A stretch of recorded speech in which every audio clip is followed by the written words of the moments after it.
Seluruh pasar unggas di New York City dan daerah sekitarnya ditutup sementara menyusul temuan 7 kasus flu burung. Kebijakan ini guna mengantisipasi meluasnya wabah flu burung.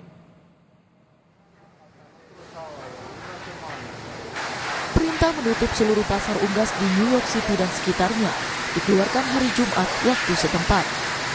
Perintah ini menyusul temuan 7 kasus flu burung pada unggas di wilayah Bronx, Brooklyn, dan Queens. Gubernur Kathy Hochul mengatakan, penutupan pasar unggas hidup selama 1 pekan adalah langkah antisipasi meluasnya penyebaran virus tersebut. Ia memastikan tidak ada ancaman langsung terhadap kesehatan masyarakat. Pasar unggas yang terdeteksi virus flu burung harus membuang unggas mereka sesuai aturan pemerintah. Sementara pasar unggas yang tidak terjangkit virus flu burung diberi waktu 3 hari untuk menjual sisa unggas mereka sebelum pasar ditutup sementara. Wabah flu burung juga berdampak pada kelangkaan telur di Amerika Serikat, sehingga harganya melonjak lebih dari 2 kali lipat.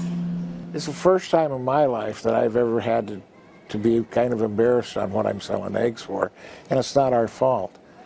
We're paying today $7.45 for a dozen eggs. We're selling for $7.59. We're making 14 cents. That doesn't pay the bills. Warga pun mengeluhkan mahalnya harga telur. So I bought eggs just a few days ago. Actually, I was making a birthday cake for my boyfriend, and they were. I saw they ranged from $6 to $8 for just even like a dozen of them, and that was. I even said to myself, I'm like, this is blasphemy. It's just robbery. You know, it's really expensive.